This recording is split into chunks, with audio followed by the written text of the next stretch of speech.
रात के 11 बज चुके थे।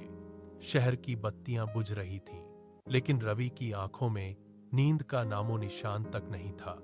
वह छत की मुंडेर पर बैठा था, हाथ में ठंडी चाय का कप था। रवि एक साधारण दफ्तर में क्लर्क था, जिसकी जिंदगी यादों के बोझ तले दबी थी। उसे आज भी अपनी मां की उंगलियों में सुई के वे गहरे निशान याद थे। मां की उसी मेहनत ने उसे आज यहां तक पहुंचाया था। शादी के बाद नेहा घर आई, जिसके सपने आधुनिक थे। धीरे धीरे घर की पुरानी दीवारों के बीच तनाव की दरारें गहरी होने लगीं। एक शाम नेहा ने रवि का हाथ थामकर कहा कि रवि, हम अलग क्यों नहीं रहते? यहाँ हर कदम पर समझौता करना पड़ता है। उसी रात मां ने रवि के कमरे में आकर धीमी आवाज में अपनी लाचारी जाहिर की।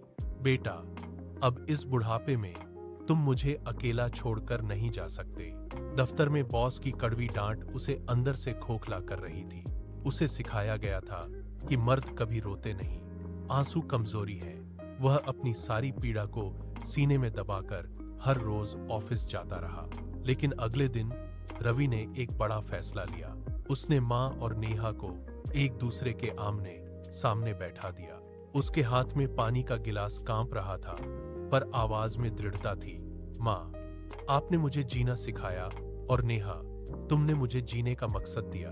अगर आप दोनों साथ नहीं चल सकती, तो मैं कहीं का नहीं रहूंगा। कमरे में भारी सन्नाटा छा गया। तभी मां ने अपना हाथ बढ़ाया।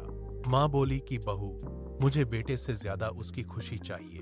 नेहा की आंखों से आंसू छलक पड़े और उसने मां के कंधे पर सिर रख दिया। उस रात एक टूटता हुआ घर फिर से जुड़ गया।